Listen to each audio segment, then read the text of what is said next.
A meeting we've been looking forward to from the beginning of this gathering. We've got a lot of friends and allies and partners here, but none closer than this group. None more strategically positioned to manifest deterrence, to bring about peace. That is our shared goal.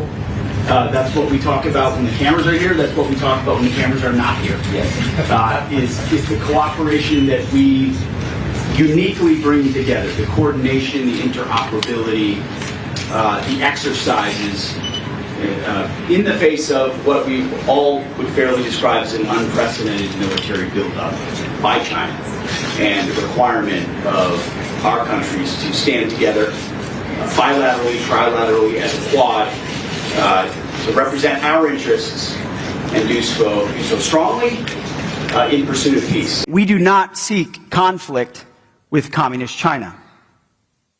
We will not instigate nor seek to subjugate or humiliate. President Trump and the American people have an immense respect for the Chinese people and their civilization.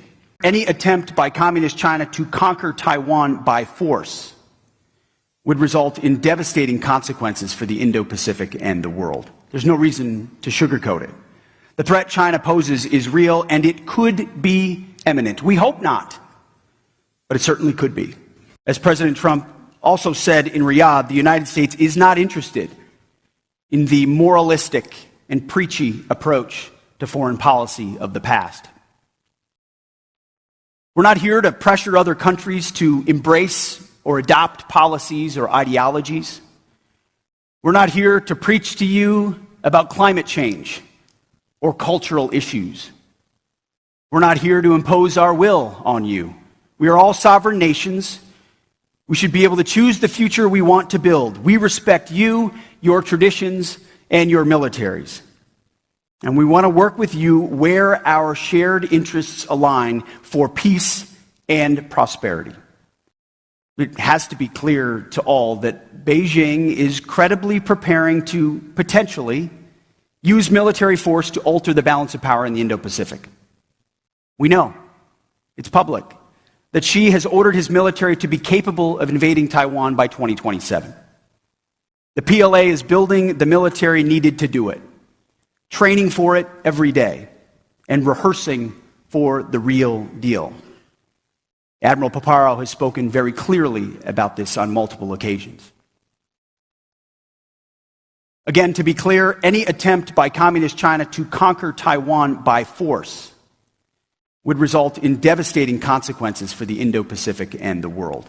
Ultimately, a strong, resolute, and capable network of allies and partners is our key strategic advantage.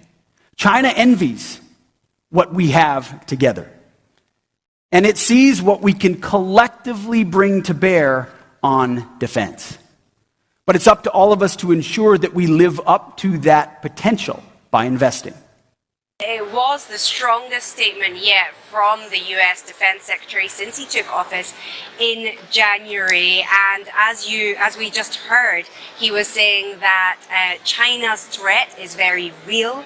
And as far as planning a potential invasion of Taiwan, it's the real deal. That was what he was quoted as saying. Now, this is really interesting because this is Asia's premier defense summit. There are military leaders, heads of states, really senior diplomats all coming together to meet, to have that military to military dialogue that's so important.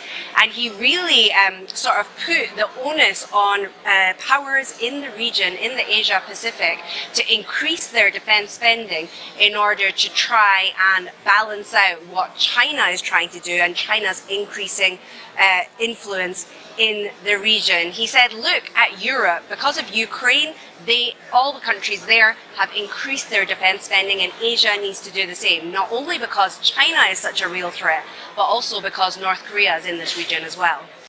People were pretty impressed that we're doubling our defence budget. I don't see it as an attack mechanism. It's a defence mechanism. And if people didn't feel they needed to defend themselves, they wouldn't waste the money on it. When even New Zealand gets that it's a really difficult time, clearly it really is. People in that room under no illusions that we are living in very difficult times.